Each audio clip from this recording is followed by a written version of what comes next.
안녕하세요. 총회신학학술원에서 기독교 교육학을 가르치는 김낙신 교수입니다. 오늘 제12강에서는 학교와 사회 속의 기독교 교육을 공부하겠습니다. 기독교 교육은 교회 안의 성경 공부에만 머물지 않고 학교의 교육 철학, 공교육 현장의 책임, 대학생의 전공과 직업 선택까지 연결되어야 합니다. 이번 장에서는 먼저 기독교 학교가 하나님 중심성과 전인적 인간 이해, 구속사적 세계관과 공동체성을 어떻게 교육 전반에 구현하는지 살펴봅니다. 이어서 종교와 세계관이 다양한 공교육 안에서 신앙을 강요하지 않으면서 인간 존엄성과 공동선, 진리와 정의를 어떻게 실천할 수 있는지 알아봅니다. 마지막으로 직업을 생계와 성공의 수단으로만 보지 않고 하나님의 부르심에 응답하여 창조 세계와 이웃을 섬기는 소명으로 이해하겠습니다. 여러분은 자신의 학교와 전공, 장래의 직업이 하나님 나라와 어떤 관계를 맺는지 생각하며 강의를 들어주시기 바랍니다. 교육과 사회와 직업을 하나의 신앙적 삶으로 통합하는 것이 오늘 강의의 중심 과제입니다. 제1절에서는 기독교 학교의 정체성을 살펴보겠습니다. 기독교 학교는 일반 학교의 예배나 종교 과목을 부분적으로 추가한 기관만을 뜻하지 않습니다.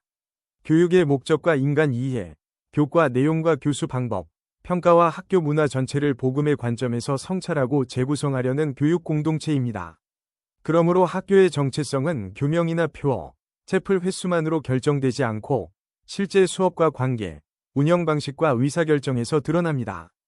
핵심 요소는 하나님 중심성, 하나님의 형상에 근거한 전인적 인간 이해, 창조 타락 구속 완성의 세계관, 교사와 학생과 학부모가 함께하는 공동체성, 정의와 사랑을 실천하는 윤리적 책임입니다.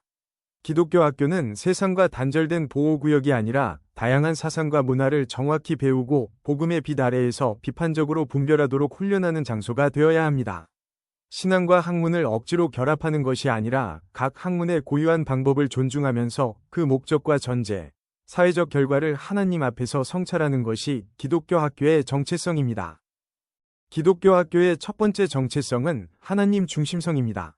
교육의 궁극적 목적을 학생의 높은 성적과 사회적 지위, 학교의 명성과 경쟁력에만 두지 않고 하나님을 알고 그분의 창조 세계를 책임있게 섬기도록 사람을 세우는 데 둡니다. 잠언 1장 7절은 여호와를 경외하는 것이 지식의 근본이라고 말합니다. 이는 신학만 참된 학문이라는 뜻이 아니라 모든 탐구가 진실성과 겸손, 책임을 요구한다는 의미입니다. 과학은 자연의 구조와 과정을 탐구하고 수학은 수와 관계의 질서를 다루며 문학은 인간의 욕망과 고통과 희망을 성찰하고 역사는 인간의 선택과 제도의 결과를 연구합니다. 각 과목을 성경 구절에 억지로 맞추기보다 그 학문이 밝히는 사실을 정직하게 배우고 사용 목적과 윤리적 함의를 신앙 안에서 질문해야 합니다. 아브라함 카이퍼의 유명한 선언은 그리스도의 주권이 인간 존재의 모든 영역에 미친다는 뜻이지 특정 교사의 해석이 모든 학문적 결론을 대신한다는 뜻이 아닙니다. 하나님 중심성은 학문을 축소하지 않고 더 성실하고 책임있게 탐구하도록 이끕니다.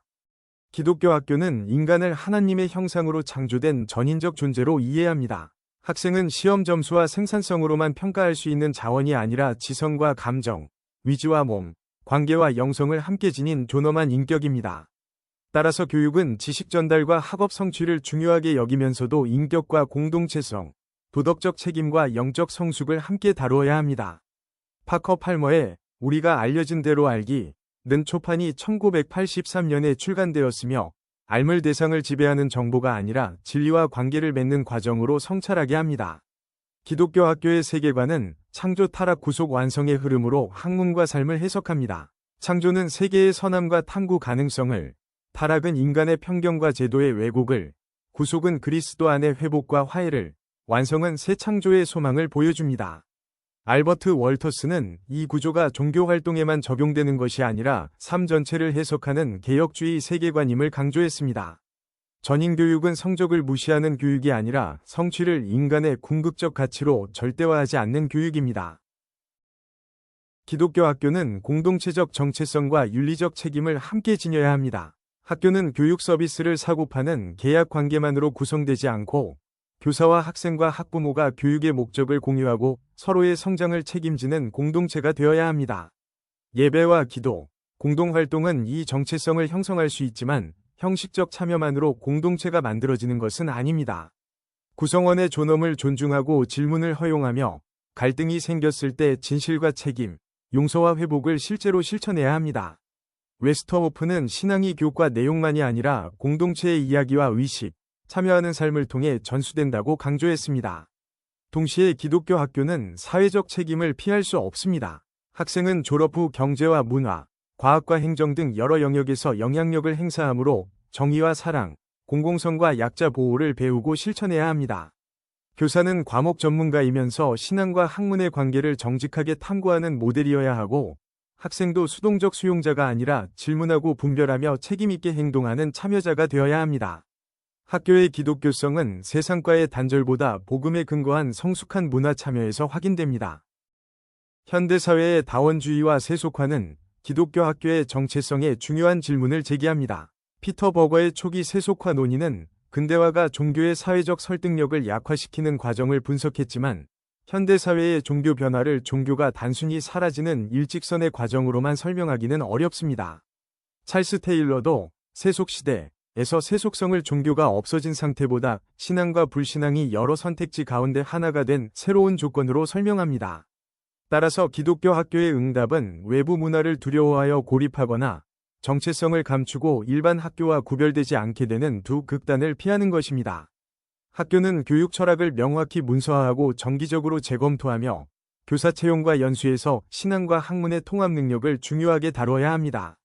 교과 과정 전체가 복음적 목적과 연결되는지 점검하고 가정과 교회와 학교의 협력을 강화하며 학생이 다른 관점을 정확히 이해한 뒤 근거 있게 대화하도록 가르쳐야 합니다. 분명한 정체성은 배타적 태도가 아니라 지적 정직성과 겸손한 확신, 책임 있는 공적 참여로 드러나야 합니다. 기독교 학교의 정체성을 통합적으로 정리하면 6요소가 서로 연결됩니다. 하나님 중심성은 모든 학문의 목적을 하나님의 영광과 창조 세계의 섬김에 둡니다. 전인적 인간 이해는 학생을 하나님의 형상을 지닌 존재로 보고 지식과 성품, 관계와 영성을 함께 형성합니다. 구속사적 세계관은 창조의 선함과 타락의 왜곡, 그리스도 안의 회복과 새 창조의 소망으로 현실을 해석합니다. 공동체성은 학교를 교사와 학생, 학부모가 공동의 비전을 나누고 서로에게 책임을 지는 신앙 공동체로 이해합니다. 윤리적 책임은 정직과 사랑, 정의와 공공선을 개인의 덕목과 사회적 실천으로 연결합니다. 문화 참여는 세상을 무조건 거부하거나 그대로 모방하지 않고 다양한 사상과 제도를 비판적으로 분석하여 선한 가능성은 발전시키고 불이한 요소는 개혁하도록 합니다. 어느 한 요소만 강조하면 정체성이 왜곡될 수 있습니다. 예배는 많지만 학문이 약하거나 학업은 뛰어나지만 약자를 배제하거나 세계관을 말하면서 질문을 금지한다면 온전한 기독교 교육이라 보기 어렵습니다. 6요소가 실제 교육과 운영에서 일관되게 구현될 때 학교는 하나님 나라의 시민을 형성하는 공동체가 됩니다. 제2절에서는 공교육 속에서 기독교적 가치를 어떻게 이해하고 실천할 것인지 살펴보겠습니다. 공교육은 다양한 종교와 세계관을 가진 시민이 함께 이용하는 공적 제도이므로 구체적인 법과 정책은 국가와 학교 유형에 따라 다르지만 교사의 지위를 이용한 신앙 강요나 차별은 정당화될 수 없습니다.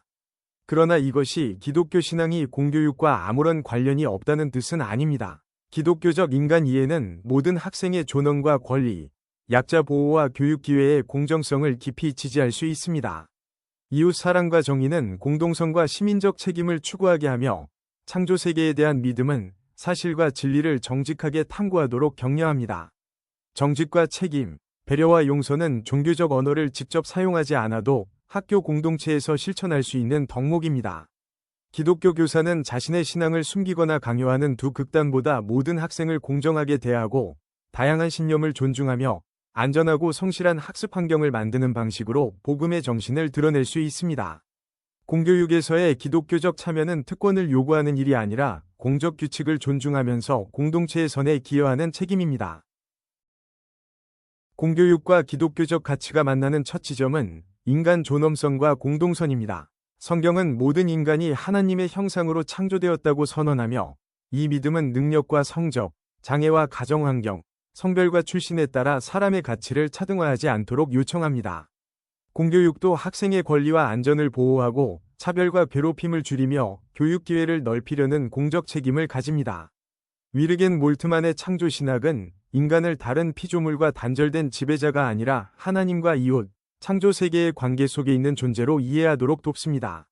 다만 인간 존엄성이 오직 하나의 철학적 근거로만 방어될 수 있다고 단정하기보다 기독교인은 자신의 창조 신앙을 통해 존엄과 권리를 일관되게 옹호해야 합니다.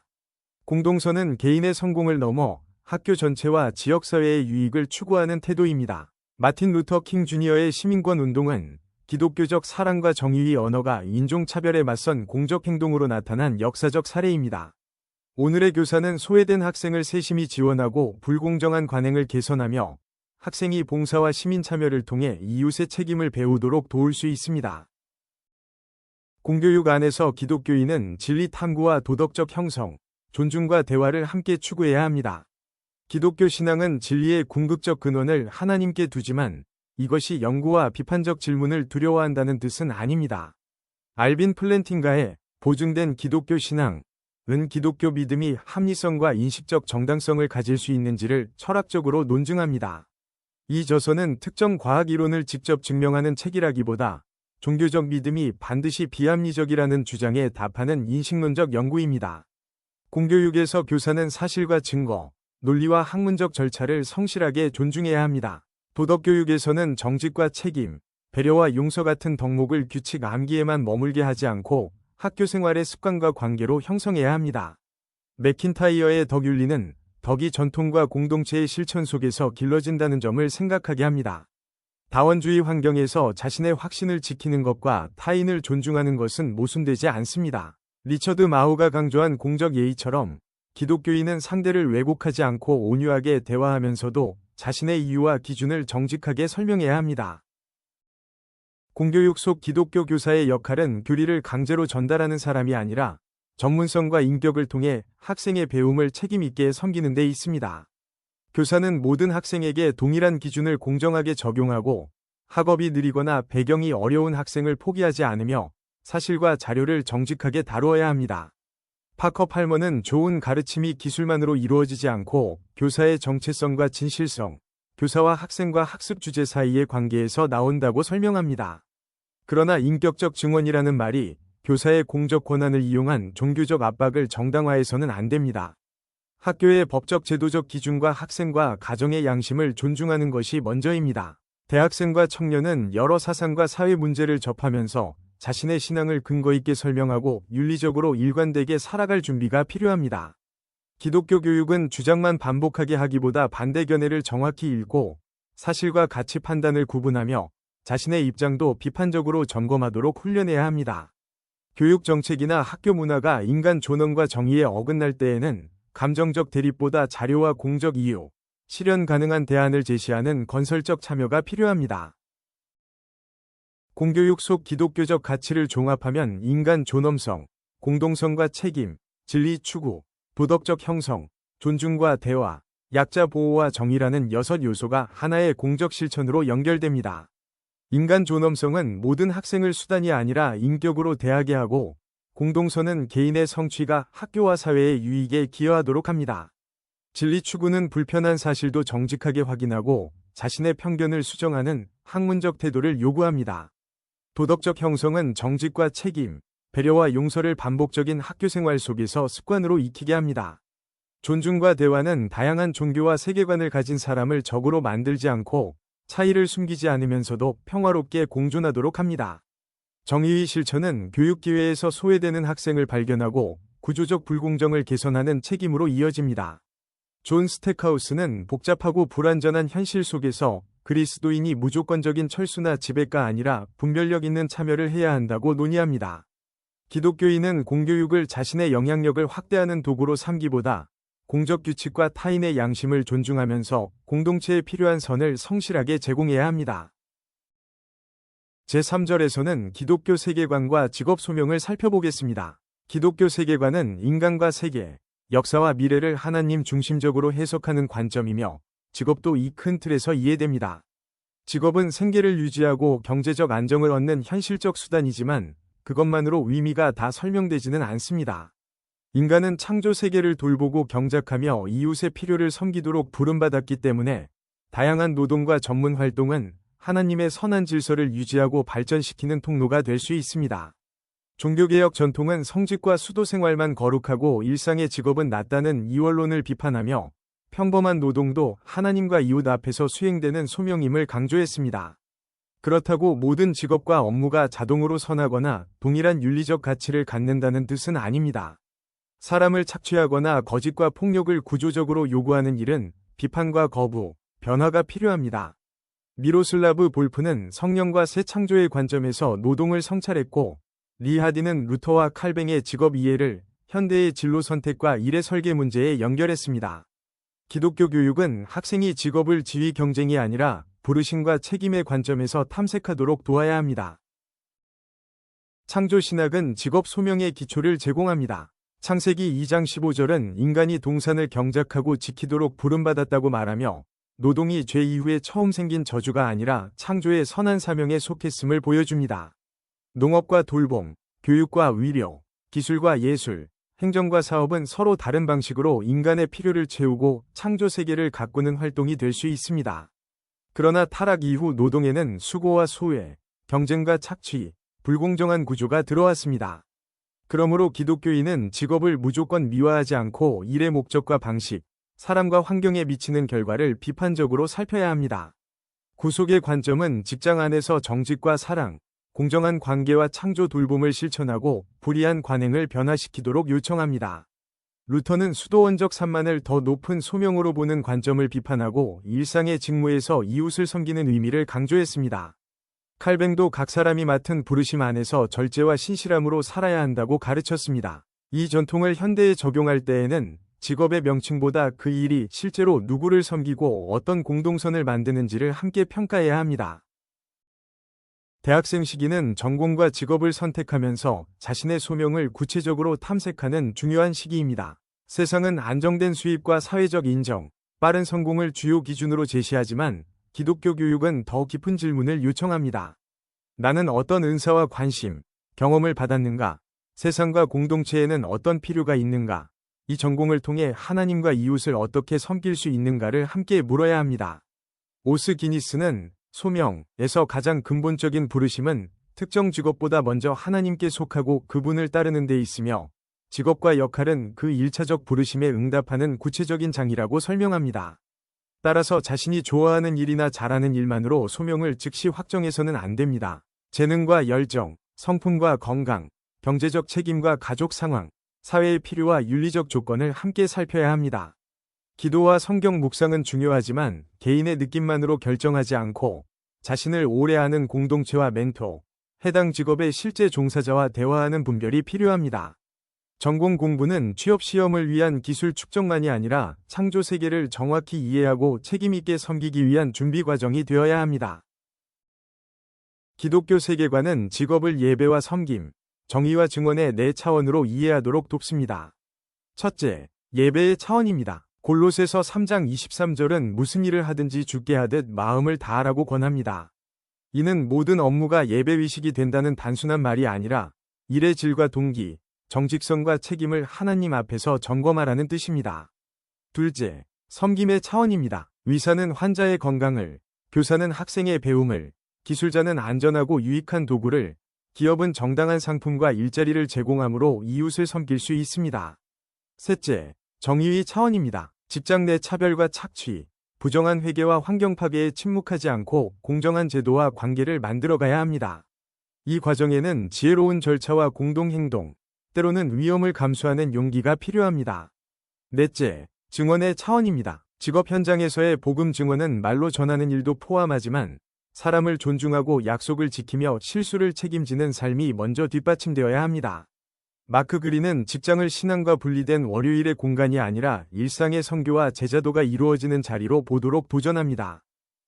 기독교 세계관은 직업적 성공의 기준을 다시 묻게 합니다. 높은 소득과 지위, 영향력과 안정은 선하게 사용할 수 있는 자원이지만 인간의 가치와 소명의 진실성을 최종적으로 결정하지는 않습니다. 복음은 맡은 일에 대한 충성과 성실, 이웃에 대한 사랑과 정직, 권력을 사용하는 방식과 공동선에 대한 기여를 중요하게 봅니다. 따라서 직업 선택에서는 어떤 직업이 더 거룩한가 보다 그 일이 실제로 선한 필요를 섬길 수 있는지, 그리고 자신이 어떤 태도와 책임으로 수행할 것인지를 물어야 합니다. 현대사회에서는 한 사람이 여러 번 직업과 역할을 바꾸고 유급 고용밖에 돌봄과 가사, 자원봉사도 중요한 일이 됩니다. 소명을 하나의 평생 직장이나 특정 직함과 동일시하면 변화와 실직, 질병과 은퇴를 신앙의 실패로 오해할 수 있습니다. 오스 기니스가 강조하듯 소명은 직업보다 깊은 하나님께 대한 삶의 방향입니다. 프레더릭 뷰크너의 통찰은 소명을 깊은 기쁨과 세상의 깊은 필요가 만나는 자리로 생각하게 하지만 이를 감정적 만족만의 공식으로 사용해서는 안 됩니다. 소명 분별에는 은사와 필요, 책임과 공동체의 확인, 현실적인 준비와 지속적인 수정이 함께 필요합니다. 직업 소명론의 신학적 계보를 살펴보면 루터와 칼뱅, 그리고 현대의 미로슬라브 볼프가 중요한 위치를 차지합니다. 루터는 1520년에 선행에 관하여를 비롯한 여러 글에서 믿음이 일상의 순종과 이웃사랑으로 나타나야 한다고 주장하며 수도원적 행위만 특별히 거룩하다는 생각을 비판했습니다. 그에게 가정과 사회의 평범한 직무도 이웃을 섬기는 자리였습니다. 칼뱅은 기독교 강요에서 각 사람이 하나님의 부르심 안에서 자신의 의무를 신실하게 수행해야 한다고 설명하며 직업의 변화와 선택에서도 질서와 절제를 강조했습니다. 다만 오늘날 사용하는 문화 명령이나 모든 직업의 현대적 전문 구조를 칼뱅이 그대로 체계화했다고 과장해서는 안 됩니다. 볼프의 성령 안에서의 노동은 1991년에 출간되었으며 고정된 직업 역할보다 성령이 주시는 은사와 새 창조의 전망에서 인간의 일을 재해석합니다. 그는 모든 실제 노동이 자동으로 하나님의 새 창조에 참여한다고 말하기보다 인간을 해치고 소외시키는 일의 형태를 비판하고 성령 안에서 변혁되어야 할 노동을 논의합니다. 이 계보는 소명이 개인의 만족뿐 아니라 이웃과 사회, 창조 세계의 회복과 연결됨을 보여줍니다. 기독교 교육은 학생이 신앙과 전공, 직업과 삶을 통합하도록 단계적으로 도와야 합니다. 첫째, 세계관 형성입니다. 창조 타락 구속 완성의 관점으로 각 학문의 가능성과 한계, 인간과 사회에 미치는 영향을 분석합니다. 둘째, 은사 탐색입니다. 기도와 자기 성찰, 다양한 활동과 실습을 통해 자신의 재능과 관심뿐 아니라 성품과 약점, 책임과 현실 조건을 이해합니다. 셋째, 공동체적 분별입니다. 교회와 가정, 교수와 멘토, 현장 전문가의 조언을 통해 개인적 열망이 실제 필요와 윤리적 기준에 부합하는지 점검합니다. 넷째, 현장 적용입니다. 인턴십과 봉사, 프로젝트와 직업 체험에서 예배 섬김 정의 증언의 4차원을 구체적으로 실천하고 성찰합니다. 도로시 세이어스는 왜 일하는가에 관한 글에서 일이 오직 돈을 벌기 위한 수단으로 축소되어서는 안 되며 일 자체를 잘 수행하는 책임을 강조했습니다. 이를 하나님께 드리는 예술 작품이라는 정확한 직접 인용으로 단정하기보다 노동의 질과 목적을 신앙적으로 성찰하게 한 통찰로 이해하는 것이 안전합니다. 신앙과 직업의 통합은 한 번이 진로 결정이 아니라 평생 배우고 수정하는 제자도의 여정입니다.